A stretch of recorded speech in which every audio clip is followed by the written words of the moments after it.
Presenting the numbers at the end of the year is not necessarily about the final earnings number, but about the ways to and quality of that final number.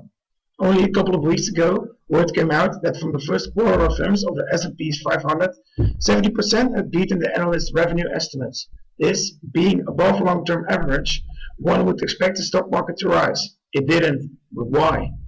First of all, investors do not focus on revenue, but on earnings. However, since revenues are the base number of earnings, one would expect some reaction, unless investors had extra information, and they had. Rising concerns about some market factors and the fact that still a lot of companies are boosting their earnings by cutting costs instead of focusing on sustainable growth, investors adjusted their cost of capital.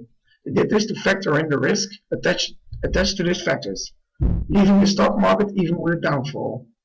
This shows us that investors look further than only the positive numbers companies give them. They look what is behind the numbers and draw conclusions with that information in mind. This is also the subject of Francis et al., the study we're going to discuss in this presentation. Francis et al. Examined whether 7 quality attributes of a company's earnings are connected with the cost of equity investors charge the firm. The reasoning behind this is that these 7 quality attributes are important for the information risk of the investor. Let's explain this shortly. A company has the obligation to report their earnings to their investors. However, the number in itself only contains a part of the information investors want to know. Therefore, they look at all the information they have and decide on the usefulness of the earnings number, its quality. If the quality is poor, the investors will charge the company more money for investing in their operations, increasing the cost of equity. The opposite is true in case the investors think the quality of the earnings number is good. Now, what are the 7 attributes according to Francis et al.? First is accrual quality, meaning the reported earnings are closely linked to the reported cash flow. Second is persistence, the ability of the firm to sustain the earnings reported. 3. Predictability, meaning that investors can predict future earnings from the current earnings number. The fourth is smoothness, meaning that the company appropriately spreads the earnings across the years to prevent big fluctuations as good as possible. These attributes are accounting based. They only use accounting information. The last 3 are market based. The 5th is value relevance, meaning that the earnings number can be used to explain the variation in returns. The 6th is timeliness. The 7th and last is conservatism, something that is sometimes also called transparency.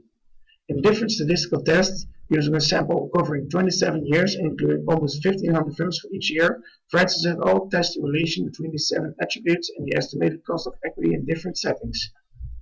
First, they test whether each individual attribute had an influence on the cost of equity of a firm. Except for predictability and the cost of conservatism, they did.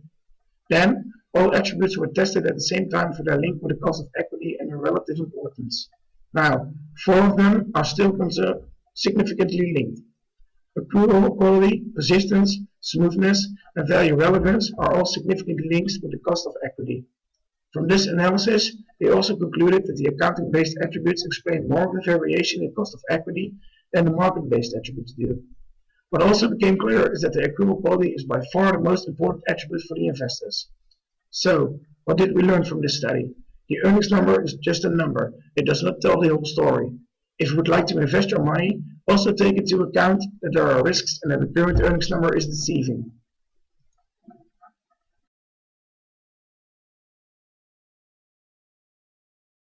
Created using Powtoon.